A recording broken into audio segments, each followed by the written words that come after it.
За манай хоёр эмнэлэгт хэвтээд би өөрөө энэ гэр бодолд эмнэлгээсээ маш ойрхон юм гэр бодолд орсон. За ийм гэр бодлууд болохоор яг энэ өрөөгөөр нь ингээд түрээслээ хоёр хүн байх юм бол нэг хүний 30 яана гэдэг энэ нэг гэр бодолд орсон бас галтайгаа байдаг юм байна. Өөртөө бас хоолундаа хийгээд идчихдэг юм байна. За хоолны хувьд бол энд ерөөс санаа зовох зүйлгүй. Энэ Хятад Монгол эмнэлэг бол өөрөө яг ийм нэг хоёр давхарт ийм хоолны газартай. За тэгээд хоолнууд нь бол нэлээ их сонголттой. Өглөөдөө өдөр бол одоо бодааны шүүс, мантуу бууз гэдэг иймэрхүү юмнууд ингээ байна. Өдөр ч гэсэндээ бас хоолны сонголтоотой. Мэдээж ихэнх нь одоо Хятад хоол байгаа.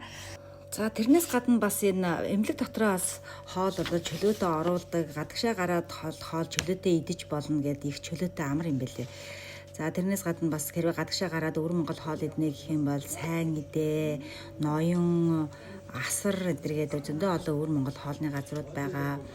За мөн одоо яг нэг цэвэр нэг Монгол хоолоо идэх гэх юм бол яг манай Монгол бүсгүй тэнд одоо хоолны газар баян гэдэг хоолны газар ажиллаулаад тэгээ хүргэл дээр бас мөнгө хоол явуулдаг тийм одоо Монгол бүсгүй байдаг. Тэр бол яг цэвэр манай Монгол хоол.